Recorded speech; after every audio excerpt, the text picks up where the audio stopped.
Ayan guys, si Tatay Digong, isang OFW at ang taga Macau po. Yan po yung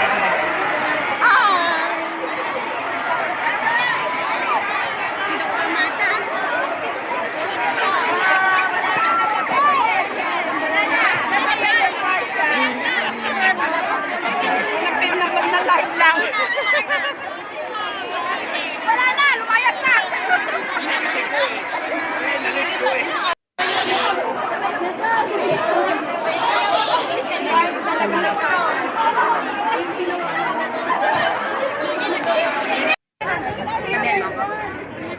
Hi, good morning.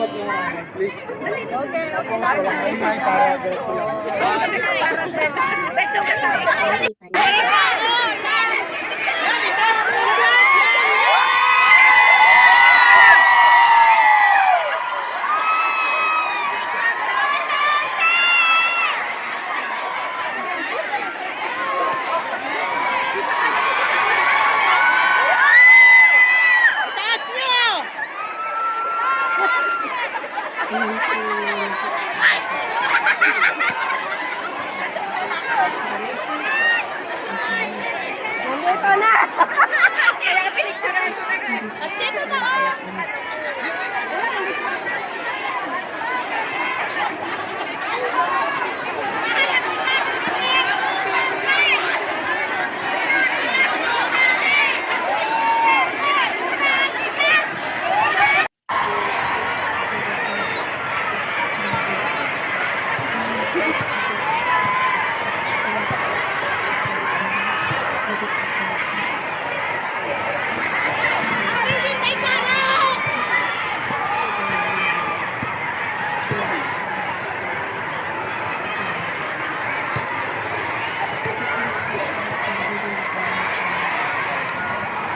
Hindi Sara siguro yan.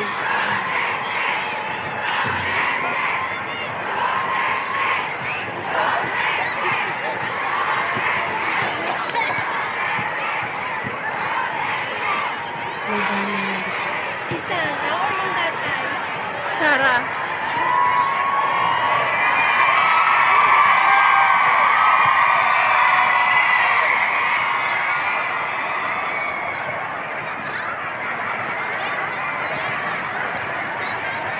Sabi mo dahil, ilang oras ka pumunta rito? 5 AM na morning.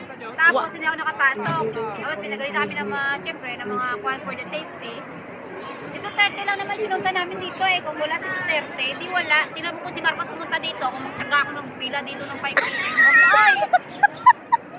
Wait ko pa siya. Nabutol ako sa buto ko sa kanya. Ano dahil nabudol ko sa 20? Nabutol ako sa buto. Yes! Sa 20. Tapos niya sabihin niya, oh, walang krimen. Ganito ganyan. Pumaas naman. Tapos yung drugs, naka-live pa ngayon. Ano yung kuha ng government ko? Don't like. Hindi, naka-live ka dahil ha? For sure, no problem. Ikaw naman yun ha. At saka dun sa hepe or sa sinong mataas na opisyal na nung sabi na ng opisyal ng pulis yata, nagsabi na mas mababa daw yung krimen ngayon kaysa noong sa panahon na ni Duterte. Hello? Gumising ka nga, baka nakasyabu ka. Rate dito, rate doon. Pinagagawa nyo. Mga hayop kayo. Kaya kay Duterte na lang kami. Gusto. Patakbuhin nyo ulit si si Rodrigo Duterte. Tinaw kung hindi manalo yan. Right? Landslide yan dahil, no? Yes! Duterte. Duterte kami. Kahit anong nangyari dyan. Magkauna-unaw yung mundo. Duterte kami. Walang hindi papalit yan. Kahit mag-rally-rally pa ako. Basta si Duterte lang. Naku! Nag-iisa lang si Tatay Digong? Yes! At saka yung anak niya. Basta Duterte. Duterte talaga. Sige dahil. Pwede lang magpatato ng Duterte. Kung tato to Duterte. Alas 5 ng umaga dahil.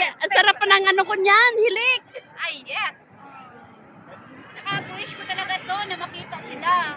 Nung napunta siya dito, hindi talaga kami nakita. Mas kadaming tao ngayon.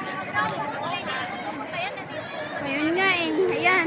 Maraming nag-aantay. Ikaw, Marcos, pumunta ka dito. Tinanong mo, may taong pupunta sa'yo. May siguro may titingin. Baka batuhin ka pa ng bote ng... Pero sayang ang itlog. Ay, oo ah. Oo, ang hindi. Ay, Diyos ko po. Ina na nga.